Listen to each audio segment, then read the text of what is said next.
to know that your position in the social hierarchy determines the balance between your positive and negative emotion. That's like a crucial insight into human behavior. And that we have a positive emotion system, and that we have a negative emotion system, and that they're separate. Those are unbelievably important important discoveries. All made, by the way, virtually all made by animal experimentalists, just so you know, because they deserve some credit.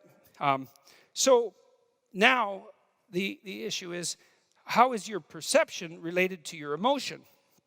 And so it looks like it, and this is much of this I learned from Jeffrey Gray. Now, Gray was a student of Eysenck, but he's also a student of someone named Norbert Wiener, who was a cyberneticist at MIT. He established the field of cybernetics, and he was one of the first people he was one of the founders of computational science. He was a big deal, Norbert Wiener, and his work had tremendous impact on all sorts of fields. And he was trying to figure out how to generate autonomous self-correcting systems. So let's say intelligent systems, and us among them, because we're autonomous self-correcting systems. And so Gray knew about Norbert Wiener's work, and he integrated that with Eysenck's work, and then with all this psychobiology, and he came up with a lovely set of ideas that are extraordinarily useful. And so here's one of them. We live inside, we perceive, this is part of perceiving the world as a story. We perceive the world as a place to go from one location to another. So you can imagine that we're on a journey. That's our life, is a journey. And it might be a 10-minute journey. It might be a 15-minute journey. It might be the journey of a week. It might be the journey of a month, or the journey of a lifetime.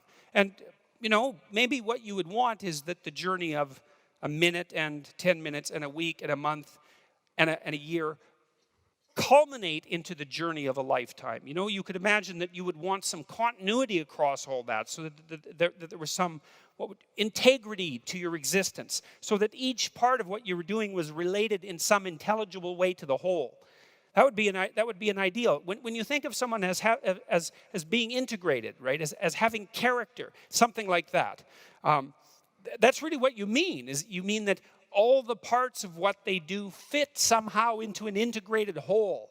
And so that's kind of interesting to know too, because if you have a value system that's well structured, then all the little things you do are part of the big thing that you're doing, whatever that big thing is, and you are doing that big thing. Okay, so that's another thing to keep in mind.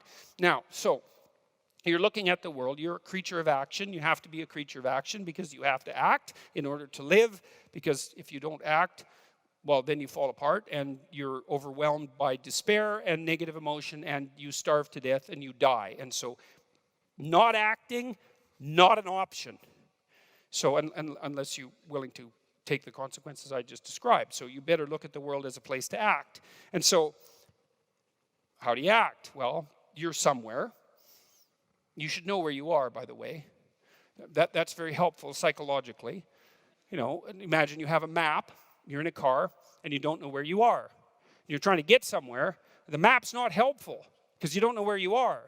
And so even if you know where you're going, but you don't know where you are, the map isn't useful. And the same really does apply to your life. If you don't know where you are, it's very hard to map out where you're going. And, well, that has consequences for emotion as well, because going somewhere is actually what activates the positive emotion system. That's what it's for. The positive emotion system is to facilitate movement forward to a better place. That's its function. So that's so interesting, because it means that if you're not moving forward to a better place, then you don't have any positive emotion. And so there's another conclusion that you can derive from that too, which is that if you don't have a value system, you don't have any positive emotion. Because a value system is what posits that one thing is worth doing more than another. And if one thing isn't worth doing more than another, then you don't have any place valuable to go. And if you don't have any place valuable to go, then you don't have any positive emotion. And so so when people are criticizing hierarchies, which they do a lot, especially politically, there shouldn't be hierarchies. It's like, really, there shouldn't be hierarchies, eh? How is it that you propose to look at the world? Because you look at the thing that you think is most important to look at that point. And if you couldn't, you wouldn't even know what to look at.